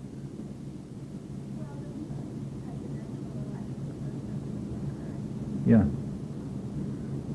But there's just a lot of things happening in the society. There's a lot of cross currents. There's independence. You see people. You see people publishing all kinds of things you wouldn't believe, and so on. Exactly where Iran's going to fit into the world system is a tricky story. The United States is trying very hard to isolate it, the United States and Israel, but they're alone in that. The United States and Israel are alone in trying to isolate Iran right now. And it doesn't look like they're getting away with it. Other countries are just, breaking the rules. Can I take Freedom. one more? Yeah, one more, and then I'm afraid I'm going to leave. Just one more question. Well, maybe you could comment on the Harvard-guided privatization of the former Soviet Union. Well, the system was set up in such a way, and the Soviet Union is the original third world. You know, that goes back to the 15th century. You go back to the 15th century, Eastern and Western Europe were sort of alike, and they started separating. The West began developing, the East became its service area. And the gap between the East and the West grew right up into early this century. The largest gap between the East and the West was around 1910. You know, it kept going up until then. Well, and Eastern Europe was a deeply impoverished peasant society. It had sectors of wealth, mostly Western connected. It had, you know, artists and writers and, you know, an aristocracy who talked French and all the stuff we read about when, you know, we study Russian history. But it had a huge mass of people who were living in total misery, you know, and backwardness. Well, you know, the Bolshevik Revolution was, I don't think it had a thing to do with socialism or certainly not democracy, but it was a revolution of forced industrialization. And it carried out a quite brutal policy of forced industrialization, which turned the Soviet Union into a modern society. It's not third world, it's going back to third world, but through the 1980s it was not a third world society. If you compare it with comparable, more or less comparable societies that we were running, it looks pretty good. So compare the Soviet Union with Brazil, let's say, another big country with a lot of resources, you know, no enemies in that case. Very much run by Western power, first the British, then us. For 10% of the population of Brazil, it's way better than living in the Soviet Union. For probably 90%, it's much worse than living in the Soviet Union. You know, in fact, if you look at their social indicators, they're about the level of Albania. You know. Well, okay, so the Soviet Union became a modern industrial society. There were things, it was beginning to stagnate around the 1960s for all kinds of reasons, which people debate. By the 1980s, it was still, the growth rate was going up, you know, still functioning. The upper classes in the Soviet Union, which is the state bureaucracy, you know, totalitarian state, it was run by a state bureaucracy, they essentially made the decision to dismantle it, concluding, probably accurately for themselves, that they could do much better being like the wealthy sector in Mexico than being like the wealthy sector in Russia. They themselves could be. So they essentially are returning the society to its third world status, meaning a sector of very great wealth, most of them old Communist Party apparatchiks, just like Yeltsin, you know, who essentially sold off the system.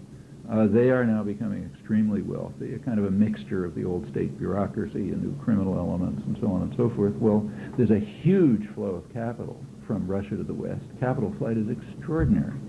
I mean, nobody knows exactly how to estimate it, but it's considered to be a measurable part of U.S. national income now. It's just capital flight from Russia, just like Mexico and Brazil and other countries where the rich people are free to, you know, make money by selling off the resources and then sending their money to the West.